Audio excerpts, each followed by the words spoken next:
welcome to Chopped Greens. I am your host, Philip Amerine, joining via Skype / what is this? FaceTime via wizardry, whatever you want to call it. I've got Luke Wright on the line. Hello and welcome, Mr. Luke Wright. Hello, everybody. The longest tease in the radio podcast biz is now finally paid off. We do, in fact, have Luke Wright back on the station. We didn't know. We did the bet part 2 with you, but that wasn't an assured reappearance solo on the podcast. So congratulations for making it yet another week. Way to go, Luke. Thank you very much. I'm proud to be here. Proud to serve my podcast family proudly. Well, we thank you. And speaking of the bet part 2, I don't know why I keep calling it 2, but it's fun to mispronounce that.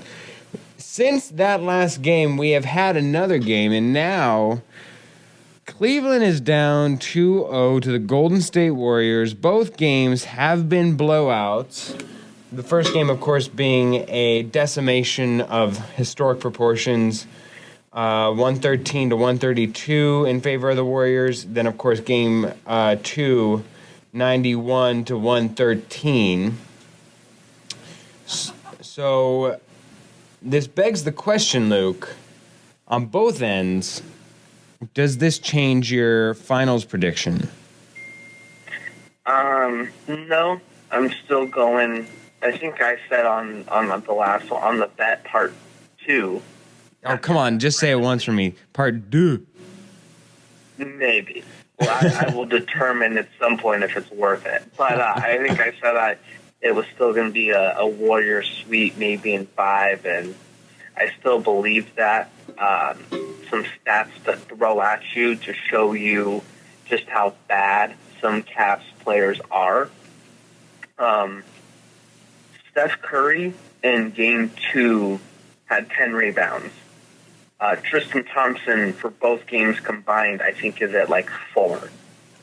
I want to say Dante Jones for the Cavs is outscoring J.R. Smith, Deron Williams.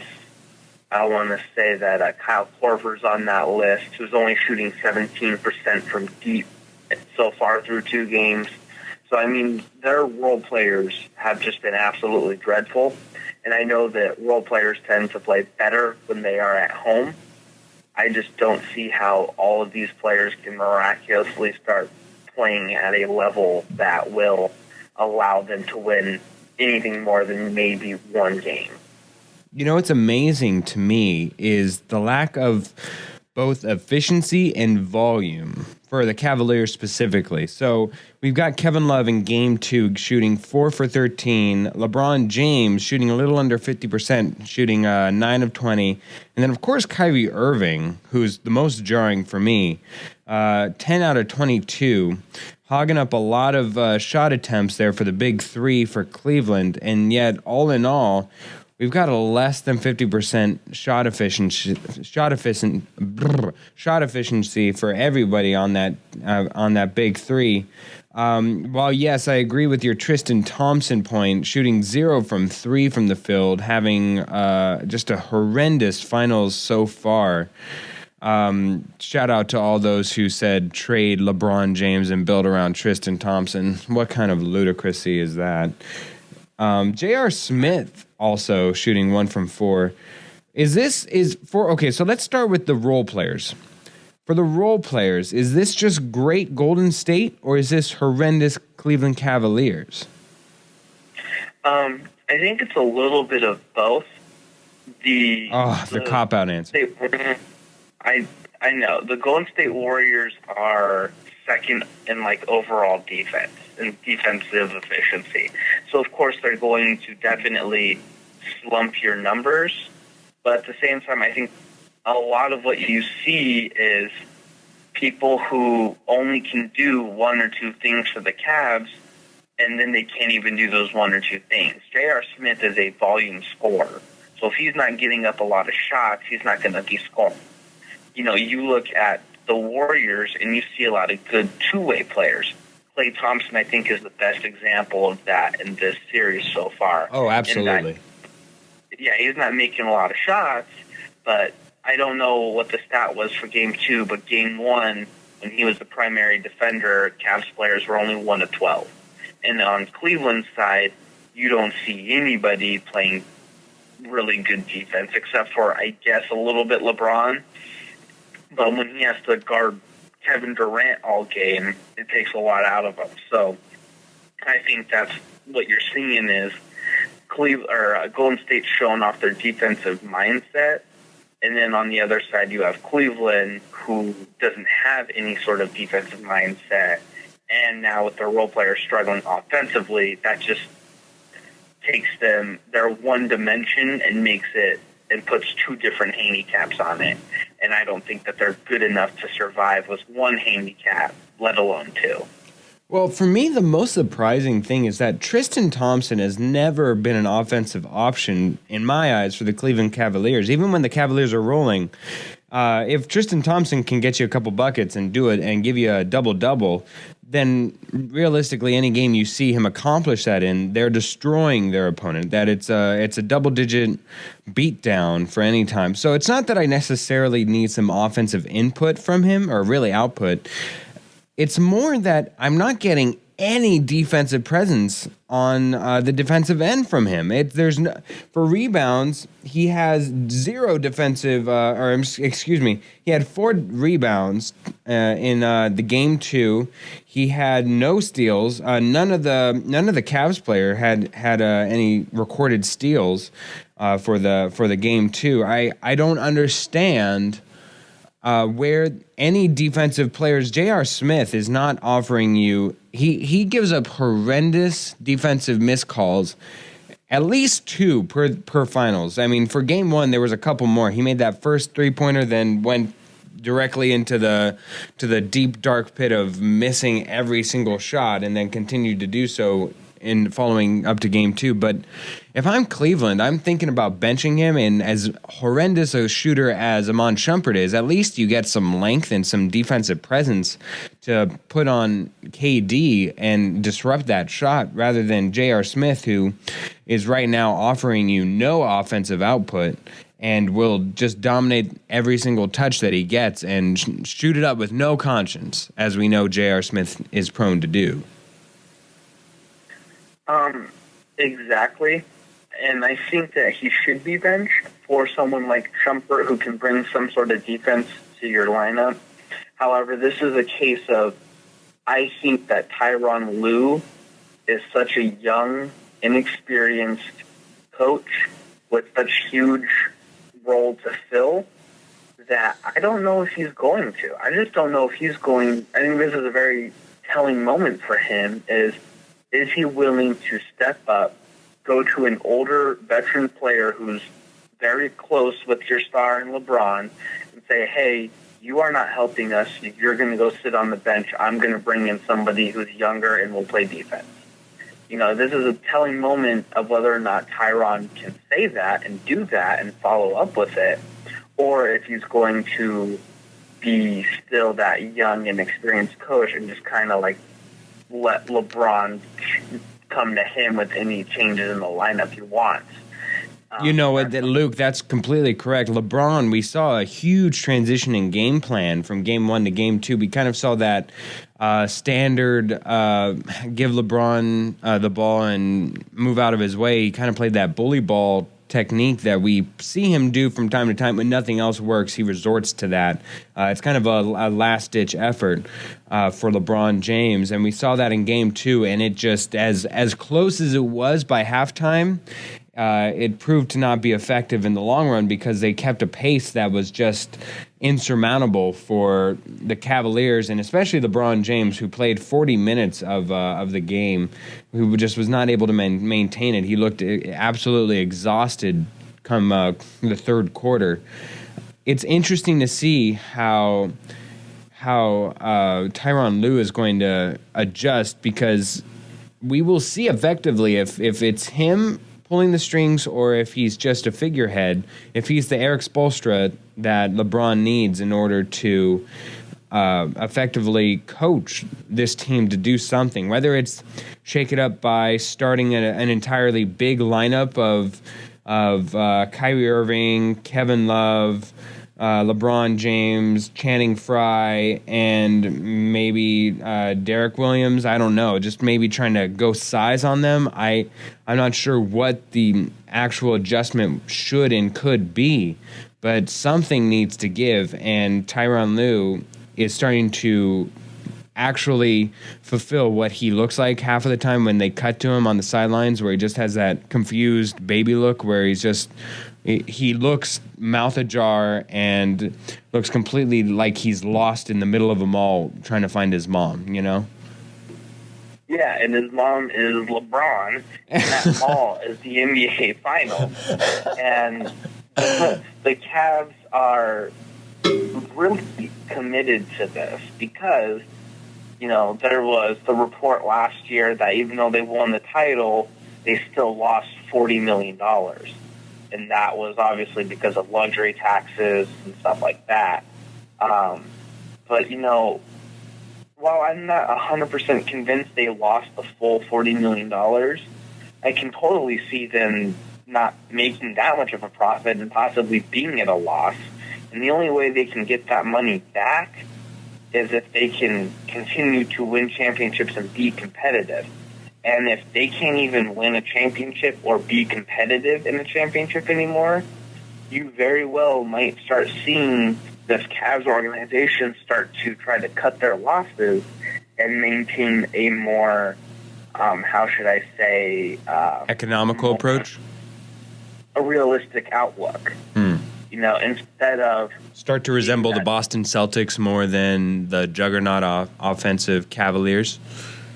Exactly. Instead of being a LeBron-led finals expected team every single year, you might see them try to downshift until they can find the right pieces and be sort of like a pseudo Spurs, or maybe even the East version of the Clippers, who will win you 50 games a year and will have a chance to get there, but at least it will be more competitive, so that they're not going above the luxury tax and losing money every single year.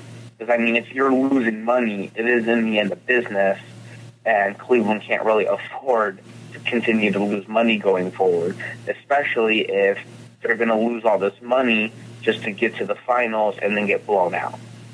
Well, okay, so let's take one step back, and then I'll come back to where that was. But seeing how Game 1 and Game 2 have progressed, and somewhat being less of a prisoner of the moment, because Game 1 to Game 2 was kind of the determining factor, because there's still another game in Golden State where you hope that the Cavaliers can steal one and assure that this will be a series, as opposed to now all the pressure is now going back to Cleveland, and if they lose one, it has that true, genuine feeling of a gentleman's sweep. Do you still have Golden State in 5, as you predicted before the finals, or are you moving that up to 4? Are you now switching to Cleveland and going to the right side with me? What are you doing, Luke? I'm definitely not switching to Cleveland. I think I'll probably stay with 5. Like I said, role players play better at home, so it wouldn't surprise me if, now that they're going to be in Cleveland for the next couple games, it wouldn't surprise me if you see the role players go off on the game and they're able to take one back. But in the end, I think Golden State wins one in Cleveland, and then they just come back and seal it at home. So if you had to put the entire Wright mansion and estate on a game that you think the Cavaliers could win, which one do you put it on, Game 3 or Game 4? I'm going to say Game 3. Game 3 is the one that they have a shot? Yeah, I think they'll come out guns blazing. LeBron, I'm sure, has been yelling at everybody the last few days to get it together. I think that they have like a 2 or 3 day break between games. Oh, no. NHL has a 3 day. They only have a 2 day again. So I think in those 2 days they'll all get rested up and they'll come out, and people will think, oh, it's going to end up being 3-1. just like last year. But in the end, I think that Golden State just then destroys them in Game 4 and 5. I am a man of my convictions, Luke Wright. And with that being said, I am not leaving the bandwagon. I still have Cleveland winning it. Now it's just going to be a little bit longer of a series. It's going to be in 7 games. Cleveland will stand pat. They will make some offensive changes because this game will not be won defensively. What I'm hoping that they'll do is that they'll slow the pace down to a crawl, give the ball to LeBron James, and just dribble out the air on the ball until he assists to the open 3-point man. It'll be akin to what we have seen the Dallas Cowboys do in football, where they will hold the ball, running down the clock as much as they can, so that way their defense is less prone to being attacked on the other end, and hoping that you get a couple turnovers. I'm thinking that they will try to get somebody in foul trouble. Last game it was Draymond. The first game it was kind of spread around evenly, but last game they seemed to specifically attack Draymond Green to get him into foul trouble early.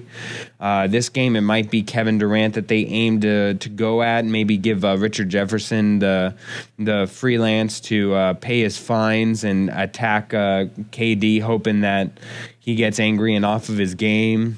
Something's going to happen, but I'm suspecting a lot of changes that Cleveland Cavaliers will do, and it'll force a Game 7 series where winner takes all in Roracle, and Cleveland will destroy, once again, the hopes and dreams of Warrior bandwagon fans everywhere, and will be announced the king yet again.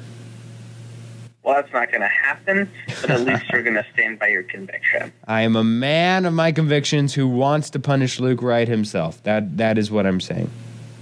Well, that's just rude. I just came on here to have a good podcast, and honestly, I just feel personally attacked right now.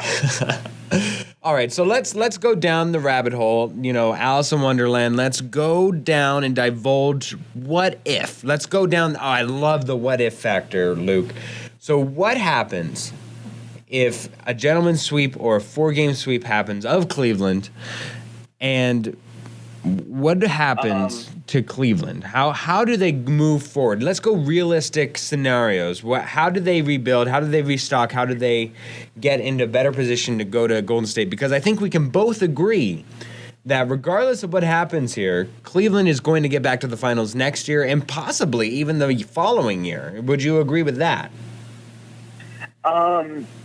I think it'll depend. I want to see what happens in the offseason. There are some big name pieces. But unless it's something drastic, I would agree with you. I definitely would bet money on Cleveland making it to the finals next year and possibly the year after that.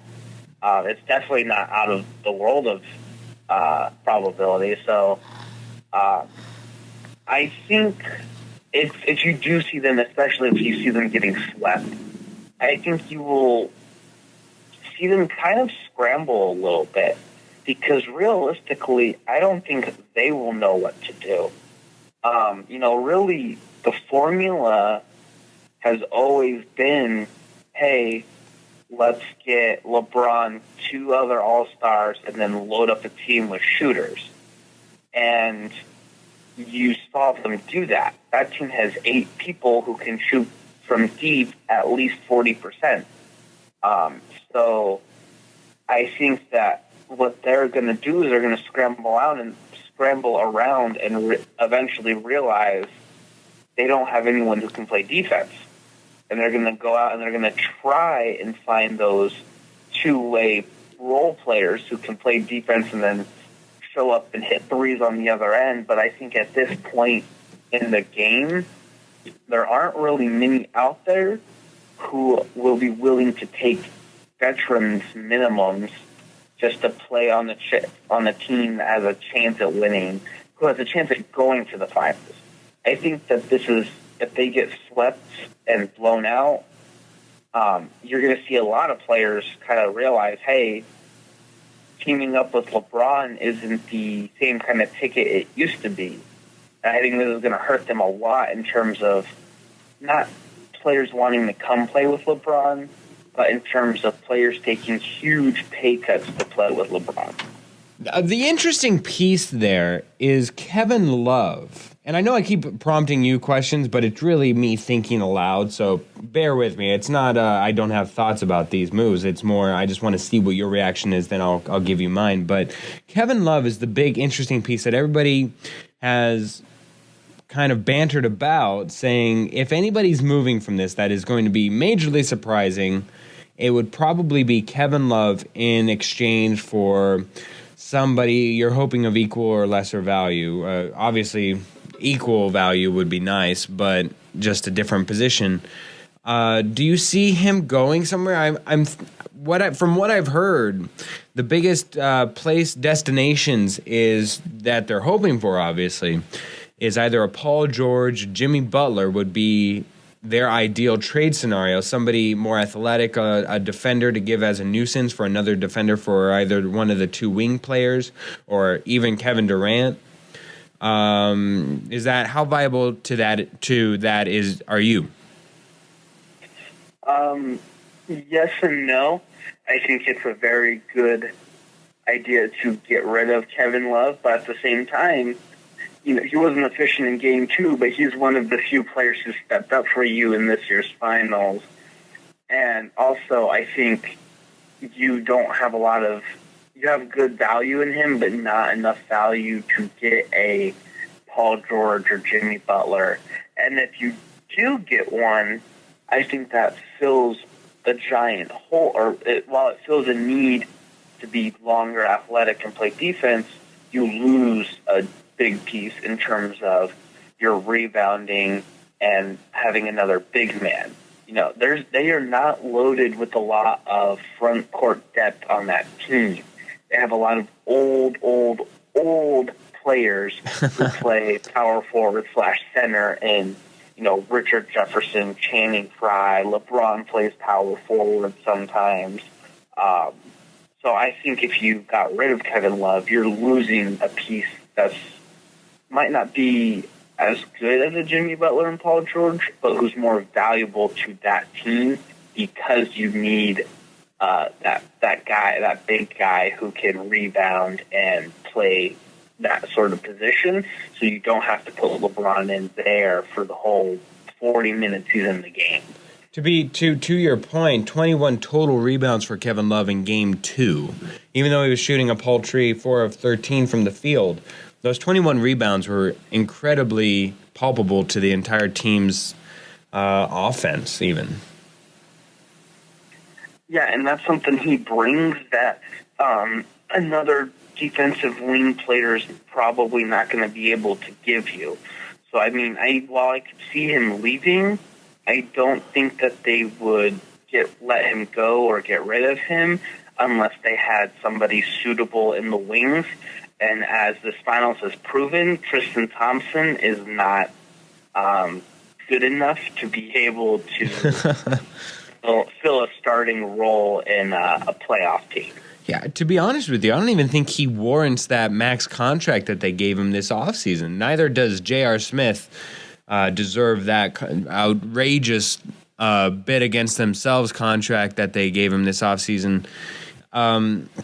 It's an interesting dynamic to see that LeBron James this past year was on a one player option deal, and then this past season opted out to sign a 2-year locked-in deal with a no-trade contract, of course.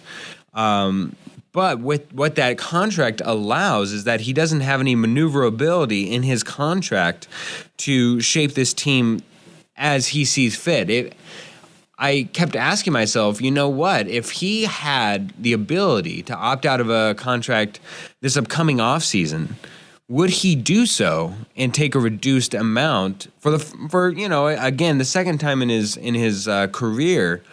Would he do so in order to embetter the team? But in this instance, it would be a substantially less amount in order to add yet another superstar necessary to create enough cap space to battle with the Warriors on an even playing field.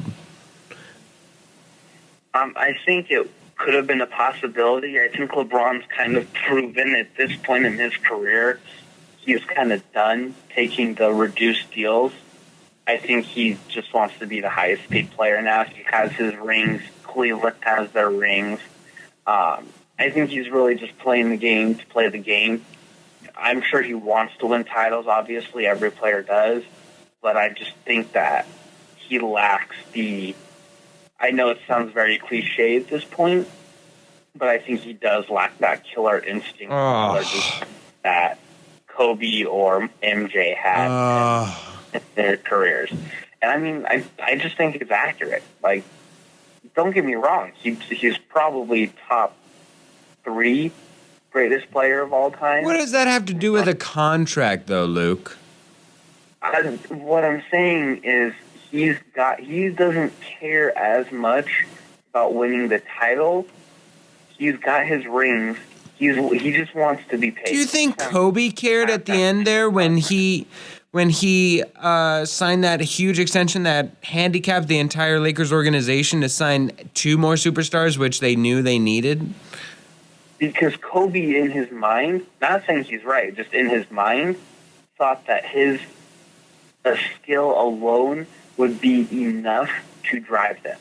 And again, you saw him taking those contracts, though, at least towards the end of his career, and he still thought he had it in the tank. He clearly didn't. He was very injury-prone, and in the end, it did only handicap the organization. But I think LeBron is kind of in the same boat of he's in the end of his career. He just wants to get paid. He's not done, obviously, but he doesn't have that same mentality of, I want to win a final every year. It's more like, it'd be nice if I win a title every year. You would say he's not washed up? And if I'm being honest, he's not washed up. Okay, just as long as I have that on record somewhere to console me. On record. Yeah, just so I have that somewhere. In 2017, don't use this audio in 2020 when he's averaging 10 points a game. I have a sinking feeling that it will resurface and bubble up right when he is starting to dip in production finally and come down from averaging 12 assists to 11 assists per game. I have a feeling that will resurface. And you will somehow be saying, he's washed up, and I will say, really? Really? And then I'll have a sound clip, and all's well that will end well. Just as I'm sorry, Luke, we do not have time for your input. It is now my turn. Just for my 2 cents, I think it's going to be interesting to see how free agents and players that have leverage within their own organizations to move, how they foresee LeBron's impending free agency, because there have been a lot of speculation that he will not end his career as a Cavalier, that he will go somewhere and be that second fiddle as a successful person to really fulfill that Kareem role at the end of his career to Magic Johnson. Many suspect it'll be with the Cavaliers. However, I don't know that how many people will come play to be third fiddle to now a Kyrie-led team and then LeBron and then them, and especially in Cleveland, as opposed to the number 1 fiddle being LeBron James, who's an assist and involvement guy. So we'll see how that plays out.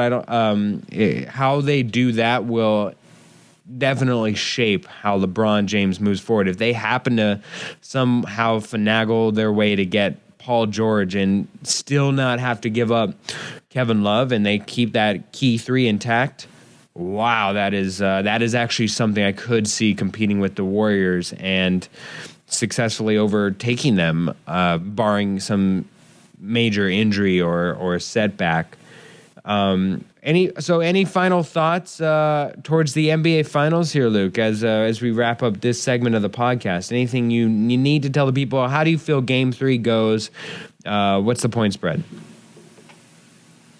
I'd say I still think Golden State will win, but I think this will be the Cavs' chance to steal one. So I'm going to say the point spread's probably 6, maybe 5.5. To the Warriors? You're saying Golden State -6? Yes. What's your official prediction? Like 110, 104, something like that? I would say probably 116 to 110. I'm going to go with the Cavaliers, and I think it'll be somewhere along the lines of 112 to 101. I think it'll be somewhat of a blowout, especially with these types of games, how whenever the Cavaliers win in the last, I believe it is 12 meetings, whenever they win, it's by a margin of 11, and the Warriors win by a margin of 16. So I'm going to go with the Cavs winning by 11 at 112 to 101 Cleveland. All right, so that will that will wrap up our NBA Finals coverage for Game 3 minus Gary Boucher, who's probably going to win this whole friggin' thing. So congratulations to Gary getting a free shout out on a podcast that he's not involved with. And we are going to go straight to Give Me 5 right after this commercial break. And Luke, I want you to know that though we are separated, I will still destroy you and Give Me 5. No.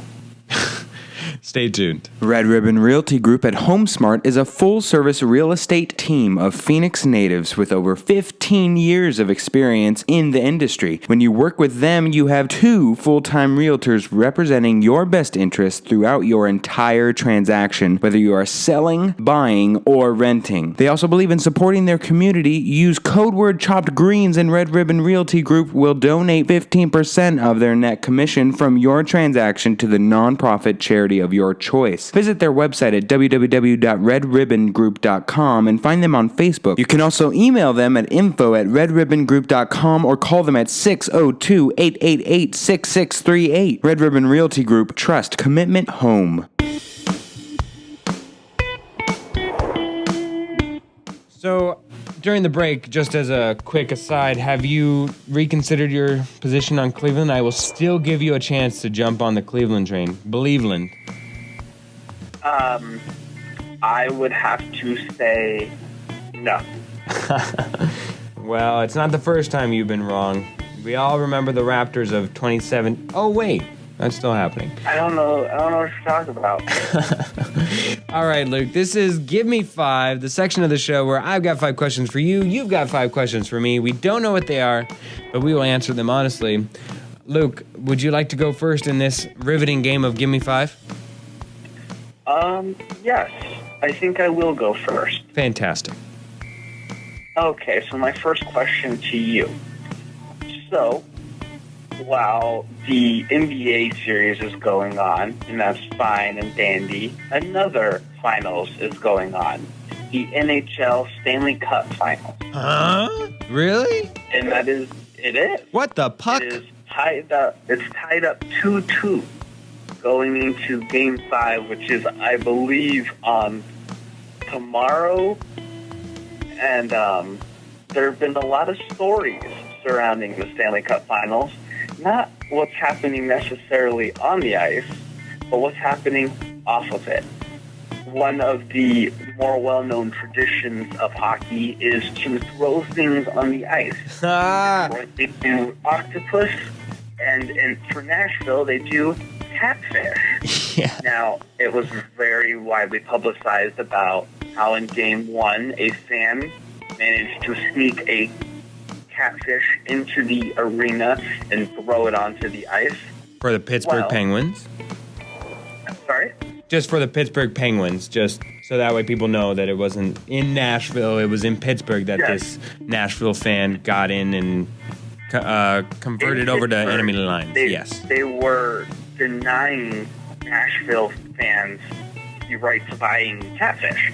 You had to actually show your ID and prove that you were from Pittsburgh and not from Nashville in order to even purchase a catfish. This fan bought one in Tennessee, vacuumed and sealed it. This whole thing just to get it into the Pittsburgh Penguins arena and throw it on the ice. Yeah, if you have not read that story, it is beautifully well written, and go enjoy yourself a good 15 minutes of pure enjoyment of seeing how much fans are dedicated to their sports. Yes. But there are a few other anecdotes from Nashville. You know, during the last game, there were some fans who ran up an $1,100 tab at a bar. They showed up at 11 a.m., drank the entire time, waited until the game started, watched the game, drinking the whole time, and ended up having to buy like 96 Coors Lights alone. And then, of course, you have famous people like Carrie Fisher and not Carrie Fisher, rest in peace, Carrie Underwood. Right. And her husband, whose name escapes me, but I know he's also famous, who's a country star. If you happen to know off the top of your head, please help. I'm looking right now. But okay. anyway. While he's looking, so to me, it's cool that fans are willing to love it and be engaged in it like this, but sometimes it gets a little obnoxious. Mike Fisher. Who? Mike Fisher. That's who Carrie is married to? Carrie Underwood? Yes. Okay, I thought it was a famous country singer. I thought it was too, but no, it's actually NHL star husband Mike Fisher. Well, that would also make sense. But I personally find these things to be a little obnoxious. So my question to you is, who are the most obnoxious type of fans that you know? So specific, so let's go like, in this case, it would be Pittsburgh Penguin fans or Toronto Maple Leaf fans or St. Louis Cardinals fans or Green Bay Packer fans, that kind of thing? Yeah. What fan group have you noticed is always the most obnoxious? You know who's the most obnoxious is the Golden State Warrior fans. And that's not even, I realize I'm leaving out a lot of people, and it's, there's of course Seahawk fans, there's of course Dallas Cowboy fans who will always rank top 5 in this list. Pittsburgh Steeler fans are pretty well known. They're respectable, and Raider fans can get a little rowdy, but they're lovable losers. However, the Golden State Warriors fans just will not die. Even after the 3-1 loss, last year, they just will, anytime anything good happens to their team, they just can't take it. They will not accept winning in a gracious manner. They put themselves as the Dubs. I get it, it's W, but Dubs does not make sense to me. Just phonetically, it's wrong. It's just plain wrong as a journalist. Do you not say B-Dubs when you talk about Buffalo Wild Wings? I say Buffalo Wild Wings. That's weird. So the point is I'm going Golden State, who created an interesting storyline in the offseason, which I pulled for. I wanted Kevin Durant to go to the Warriors. However, I did not want them to win. I thought it would be good for LeBron's legacy to win against his team. Now that that's not happening, it's quite depressing, and I hate that the Golden State Warriors fans are going to get all keying up in here, so I'm going to stick with the Golden State Warriors fans. Did you have one in mind, Luke? I was going to go Dallas. Of course, the classic. I find Cowboys fans. To me, it's the complete opposite. I find Cowboy fans to be even more obnoxious because even when their team is bad, they still try to be arrogant about it. So to me, it's always been Dallas fans. I cannot argue with Dallas. They are pretty obnoxious, and the fact that all they live on is tobacco, sweet tea, and the Cowboys is pretty obnoxious. So, Luke, for my first question, the New York Post currently has an article that is making the rounds, and it is simply titled this: "I now pronounce you the worst man ever." A seething bride, who remained unnamed, told a story of her recent wedding, saying, quote, "The setting was beautiful, everyone seemed happy, our families were overjoyed, the entire atmosphere felt moving." So moving, in fact, that John, the best man who was also officiating the wedding, stopped mid-ceremony to propose to his longtime girlfriend, Jane, and revealed her pregnancy. The bride further explained that Jane's cries of joy were so loud she couldn't even hear her husband's vows or the rest of the ceremony. For a moment, the best man seemed to redeem himself when he apologized in his toast to the couple, saying he was caught up in the moment, but then started in again with more talk about his future with Jane. And then as the icing on the cake, John asked the band to play a song so he and his future bride could share a dance alone on the dance floor as the bride recalled. Luke, put simply, if you are the groom in this wedding, do you forgive your best man for this oversight, or is he dead to you? He is dead to me. Not only is he dead to me figuratively, he is literally going to be dead. If you have the audacity, my wedding, to come to my wedding and not only propose, but announce that you're going to be a father, try to apologize by then talking more about your fiance, and then you talk to the band, which I am paying for, to play music for me and my wife, and ask to play a song for you and your fiance? No. Like, listen, buddy, you are going to be literally dead. That is... I just have an announcement, everybody, I am so sorry for my earlier oversight. It's just understandable when you see a love like this that I officiated today and how it relates to me and my relationship. I love you, baby. Let's have our twins together. I just found out that it's twins. Go us. And happy wedding day, by the way, bud. Thanks. I just don't...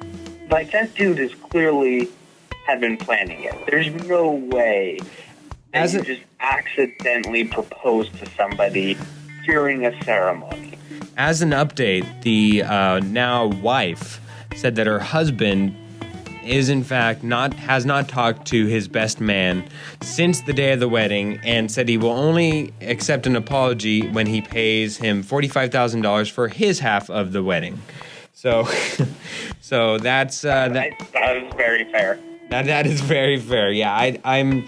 When my girlfriend first talked to me about this story, I thought she was being a little petty. But once you get into the entire details of announcing your pregnancy on top of proposing to somebody else, that's a little bit too much. Your turn, Luke. Okay, so as we have talked about a lot, LeBron James is down in a pretty deep hole. He was down in a pretty deep hole last year, being down 3-1, and managed to pull it out in a Game 7 on the road against Golden State, who had won 73 times in the regular season, an all-time NBA record. And a lot of people thought that going into this series, this was a chance to cement LeBron's legacy, that this would be the masterpiece, even though some people argued last year was the masterpiece. But I think it's clear to all of us, regardless of how much you love or hate LeBron, that he is one of the most impressive basketball players of all time. So this leads me to ask you, Philip, what is the single most impressive thing that any person in any sport can do? You know, it's interesting because we just almost had it the other day, and what I thought would prompt this question was in the MLB, in Major League Baseball. Scooter Gennett? Yeah, Gennett.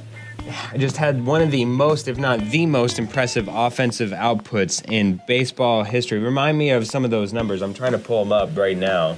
He went 5 of 5 with 4 home runs and knocked in 10 RBIs. Yeah, it was just completely insane, and even right now argued to be probably the best game of any single person's career.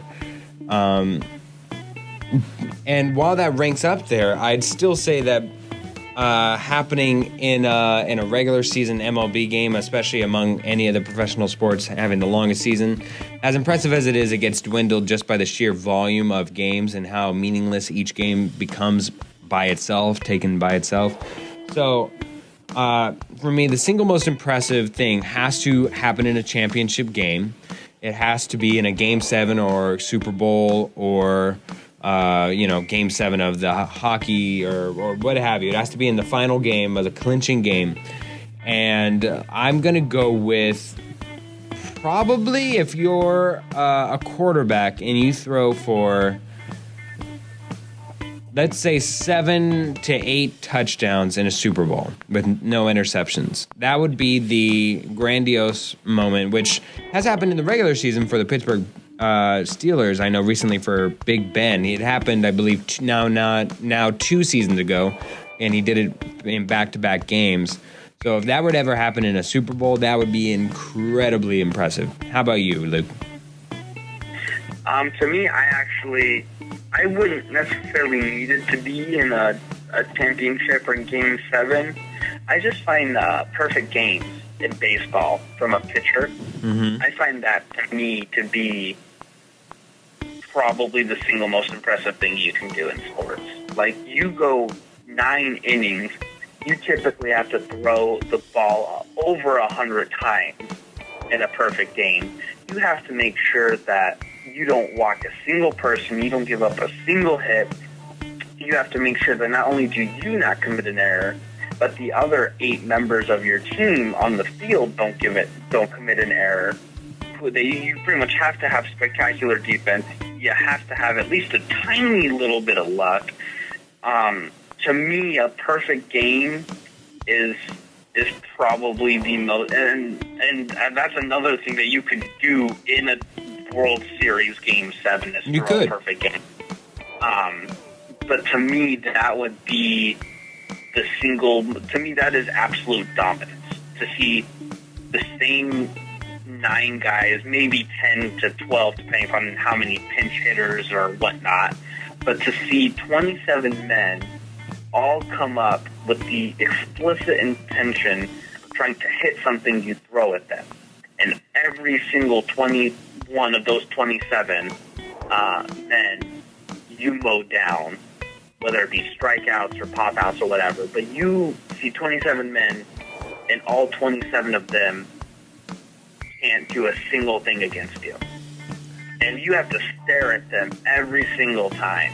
To me, the stare down is the most underrated taunt in all of sports, but that's a different conversation. Right. For a different. So then the question is, are you that impressive if you're the one guy who breaks off a perfect game, or is it the biggest mistake if you're the outfielder who drops the ball for that would otherwise make it a perfect game, I don't know if I'd say the person who would get a hit to break it up would be that impressive, just because, in the end, theoretically, I think it's more likely. Yeah, I think it's more likely that one of the 27 gets some sort of hit, whether it just be a little bloop single.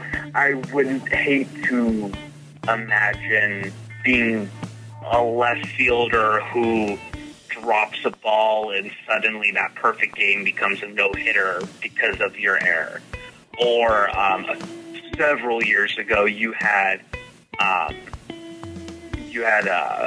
pitcher in Detroit, and Gallardo, I'm sure I just killed his name, but I can't remember it. I know it starts with a G.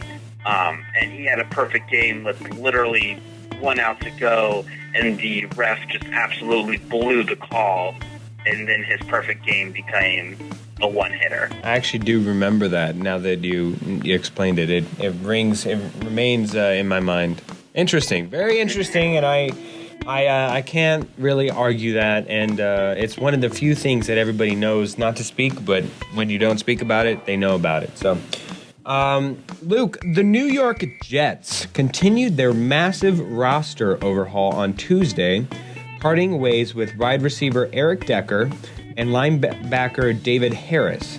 Harris was released after 10 seasons with the Jets, who confirmed a report by ESPN NFL insider Adam Schefter that Decker will be released in the coming days if a trade can't be facilitated.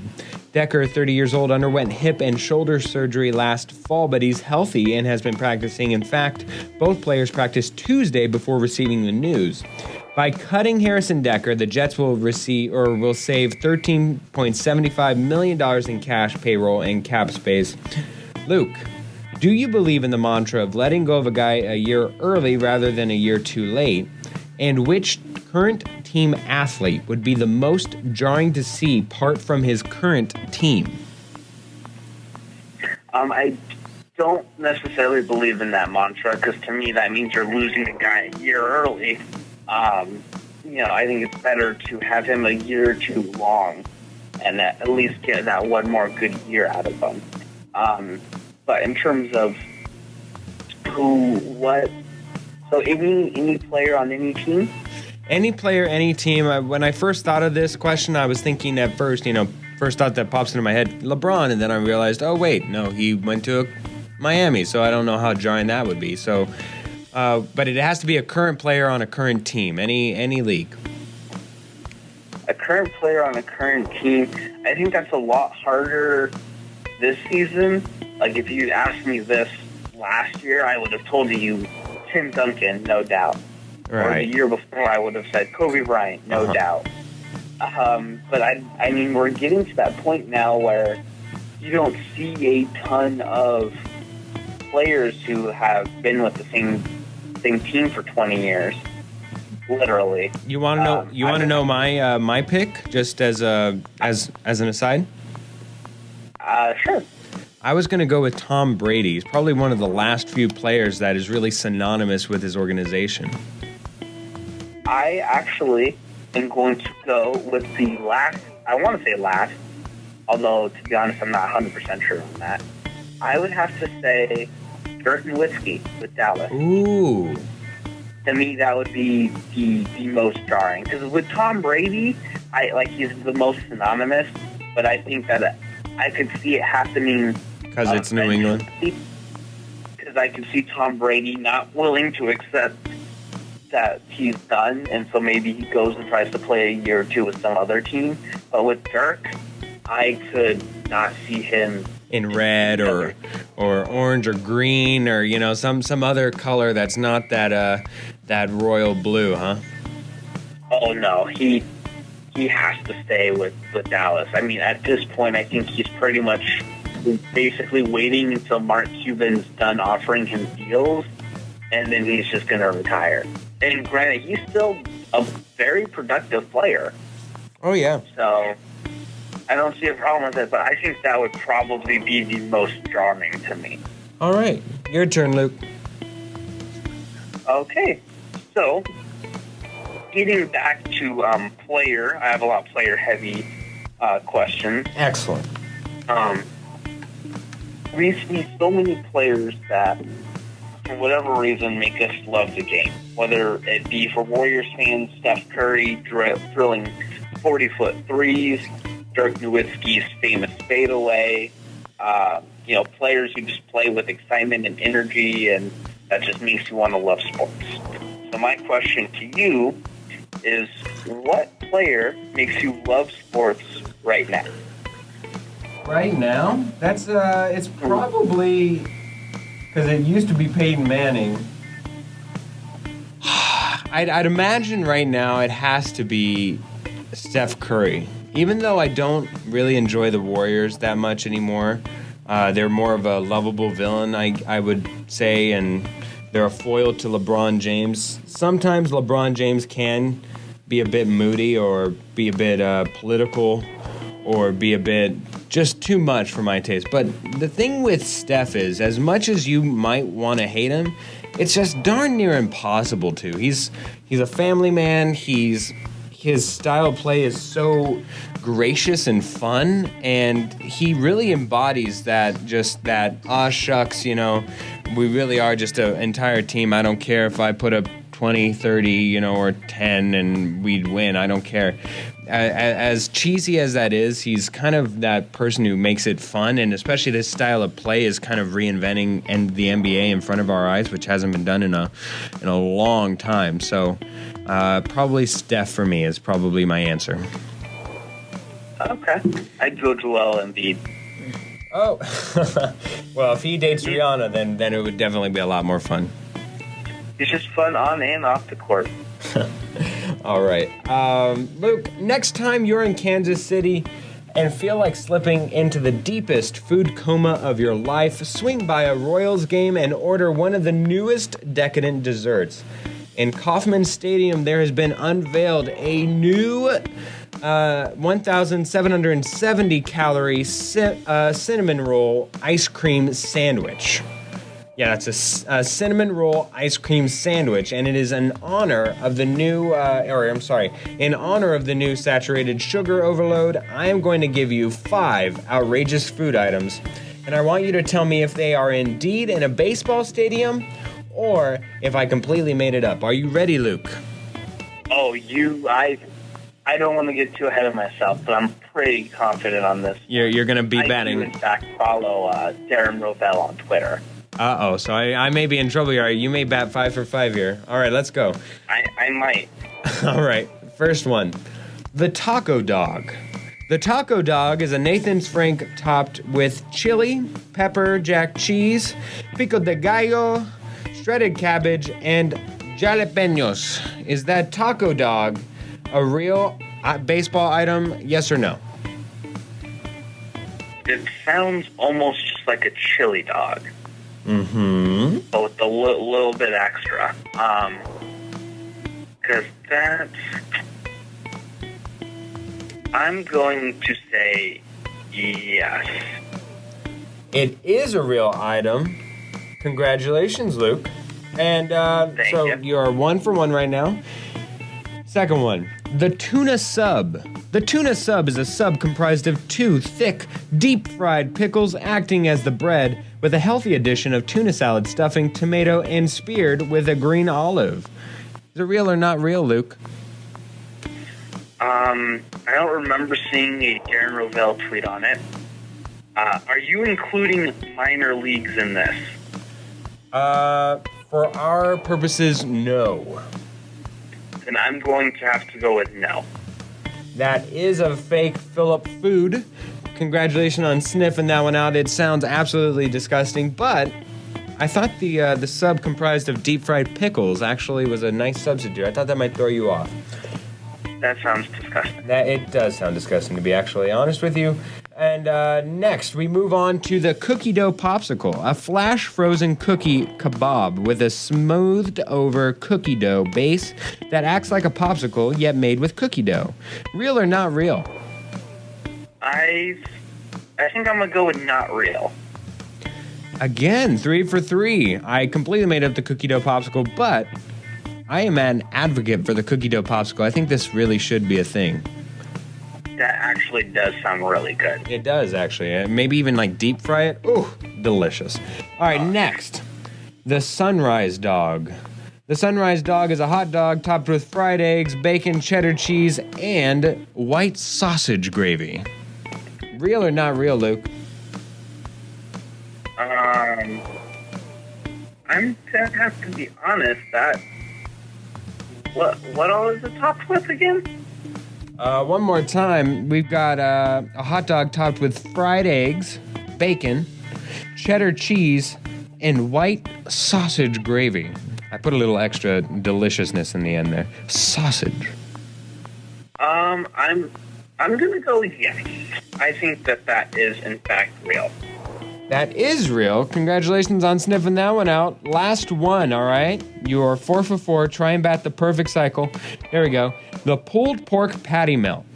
The pulled pork patty melt is a funnel cake with barbecue pulled pork, fried onion, shredded cheddar, and Monterey Jack cheese with bacon and a jalapeno skewer.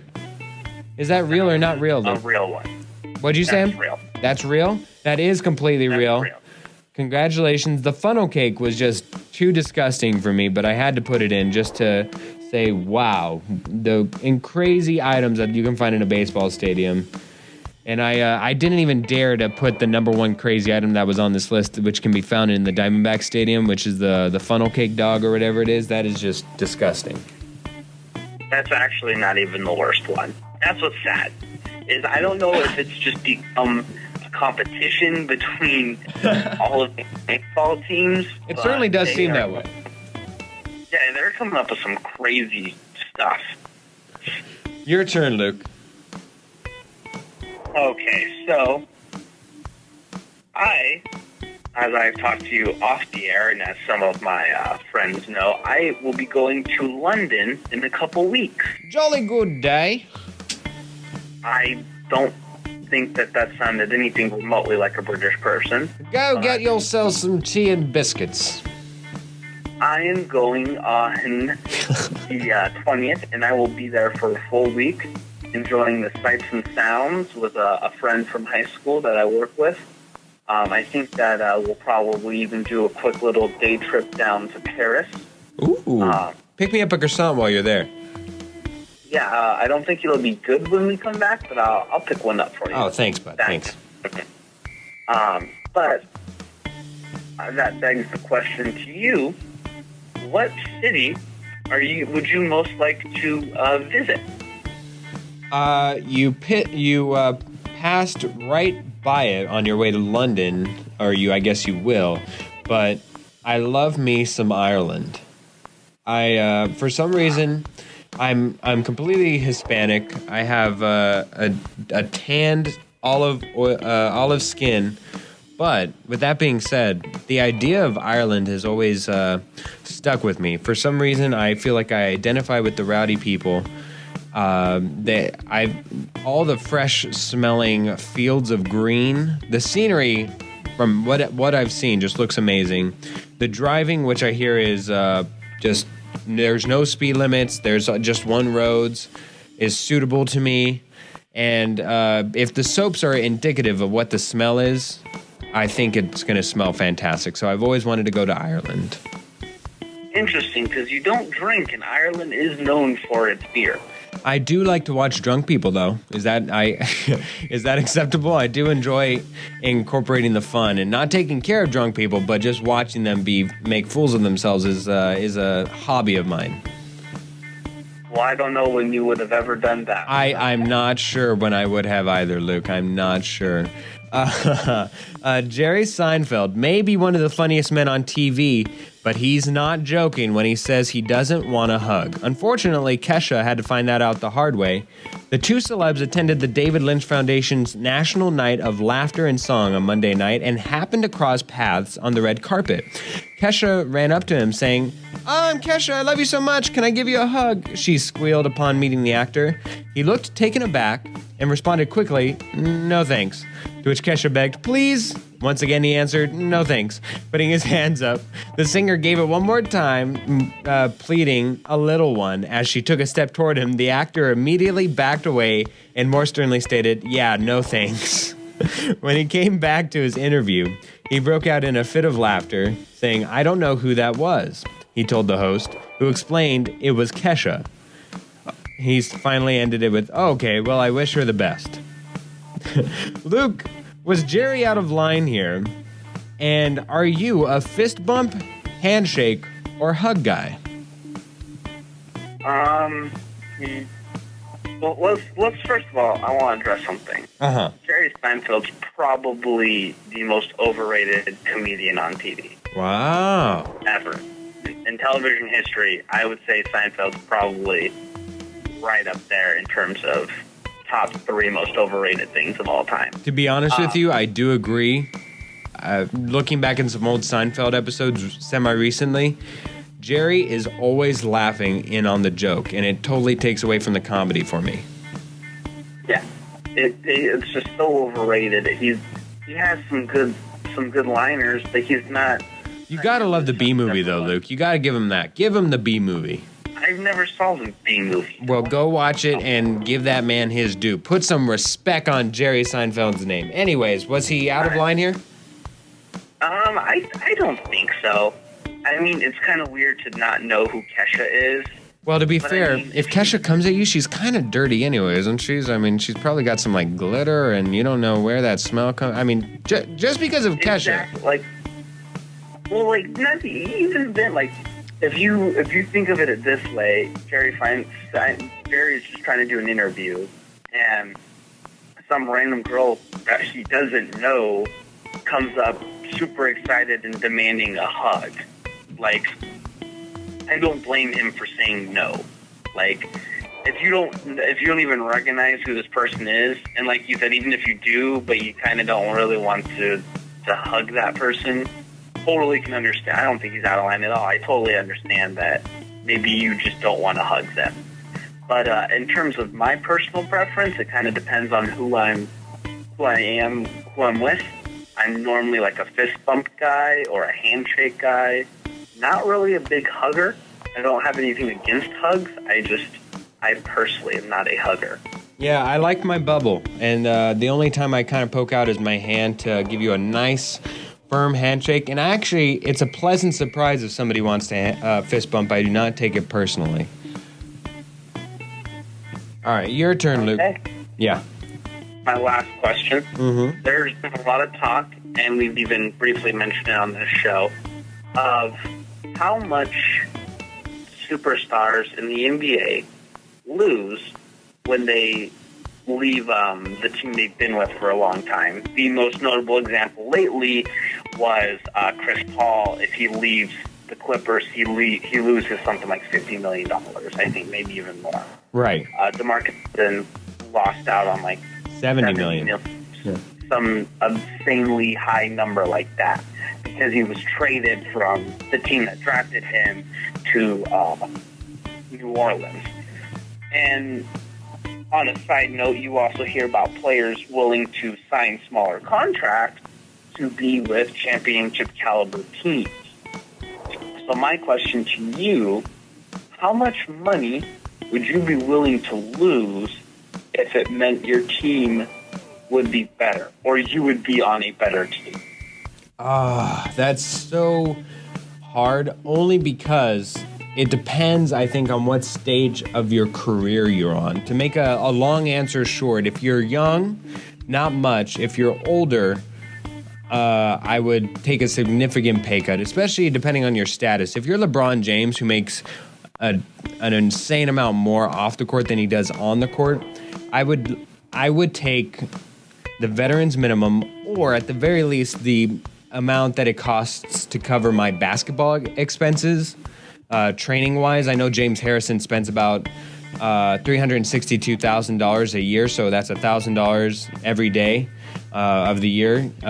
So at the minimum, if it costs LeBron, $10,000 every day, I would take at least 362, which I think is below the minimum anyways. However, I would choose the minimum I could get, or even the veterans minimum, which I think is $3 million, and honestly attract more free agents. I know it's begging, it's a trickle down effect of, it gives owners power as far as if they can hold that to you and bear that standard upon everybody to say, hey, well, he took less, why don't you take less? But in the interest of winning and creating a team and creating a legacy towards something and starting a movement, I would take the minimum personally, especially when you're making millions. What's an extra $21 million when you're making hundreds of millions personally? So yeah. Luke, after 3 long years, the wait is almost over. A photo shared by singer Sam Smith has kicked fans' anticipation for new material up to a whole new level. The photo sparked up massive speculation that indeed the singer is working on a new album, his first full album since his Grammy-grabbing debut in The Lonely Hour. Luke, if I gave you the power to have any existing and alive musical act, so we can't put together Frank Sinatra and Elvis here, but a live musical act come together to put forth another album, who would it be and why? That is a hard one for me to answer. It's some of my more favorite bands are not bands at all. They're just like single artists. So you're probably gonna pick Rihanna. Number one single. I think Rihanna is already making music still. So number one single, Brick. Brick, brick, brick, brick, brick, brick. The only thing, I mean, I know he's already working on an album, so I guess it's kind of cheap to use him. But I would say like Eminem. I would love for another Eminem album. Sneaky good pick. Thank you. And really, that's about it. Because like it'd be kind of cool if like the original Blink-182 got together to make music still instead of who they have. They have. I mean, it's mostly the original. I think there's only one guy difference, but overall, I can't really think of too many. You know, maybe I think My Chemical Romance isn't together. Have them come back. Let them do an album. I'm sure tons of people will be happy. No Taylor Swift. She's been on a 2-year hiatus. That's fine. That's fine. We're done with Taylor. That's fine.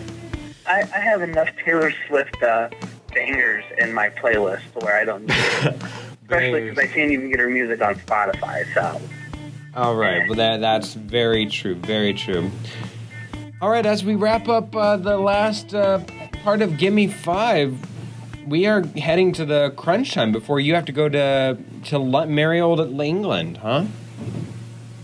Yeah, absolutely. I'm really looking forward to it. If your prediction comes true, next we talk, we'll be done with the NBA Finals and get into some NBA draft. But if my prediction's true, we will at least have you will be out of the country by the time the actual final game is played. No, I should. It probably will be like right at. It'll probably be like you'll be packing and watching it, huh? Because you leave the 20th. It'll be close. Yeah. If you're, I mean, it doesn't matter because the series will long be over. Only got like 3 more games, but. Well, hopefully, whenever the end is, we will get together for the bet, not part 2, but the bet part 3. All right. Wow. Yeah, that's my French. You can use that in France as you explore and ask for not 1 croissant, not 2 croissants, but 3 croissants for mi amigo Philip. No, you might get 1. I'm not buying you 3. Now you're just getting greedy. No, I'm just kidding. If you could one day overnight that'd be great. For Chopped Greens, I have been accompanied by Luke, right? And I, of course, am Philip Amerine. Thank you so much for listening. Follow us on YouTube as well as SoundCloud for all the newest episodes. Thank you so much, and bye. Bye.